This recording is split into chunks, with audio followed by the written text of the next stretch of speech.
Pew pew pew pew pew pew pew pew pew pew pew pew pew. Pew pew pew pew pew pew.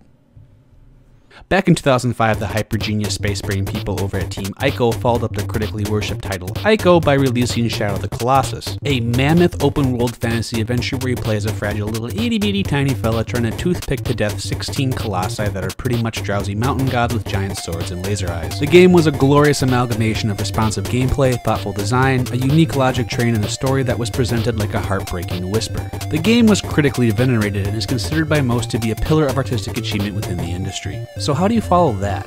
A leaked screenshot of a feather and a chain were the only hint at further output from Team Ico for nearly 4 years, until May of 2009, when PlayStation Lifestyle blog posted a video revealing a game titled Project Trico. A reused score, art assets made of Play-Doh, heavy bloom, and video compression all spoke with no subtlety that the game was not ready to be seen, but a finished trailer for the game was revealed later that year at TGS along with the game's actual name, The Last Guardian. The game was supposed to release sometime in 2011, a year that the game completely whiffed on. In fact, it whiffed on an entire generation of consoles and became something of an information negative space. The game became somewhat forgotten by the industry, only reappearing to debunk rumors of its own demise. That demise seemed to come last week when Sony let the trademark for The Last Guardian enter abandoned status. The video game community became infected with hysterical speculation that the game had finally shuffled off the mortal coil and joined StarCraft Ghost in video game Valhalla. But instead, it looks like The Last Guardian will be joining Duke Nukem Forever on the video game Popsicle Stick. Sony has applied for recovery of that lost trademark and again reassures everyone the game is still in development. Gamers and fans continue to question what exactly has gone wrong.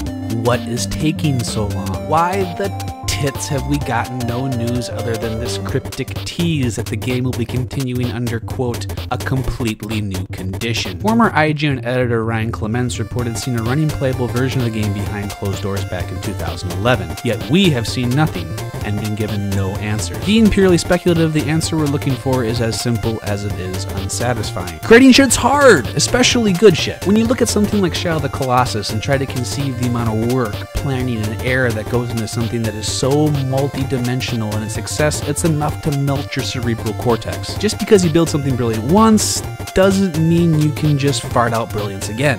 Now, having said that, taking nearly 10 years to develop a game is, well, silly, and doing so while keeping the public in the dark is a failure of marketing and disrespectful to your community. No matter how good this game is when it comes out, if it ever comes out, it will probably still not be as good as a story of its own labor pains. Game over, you're out live, so see you next time.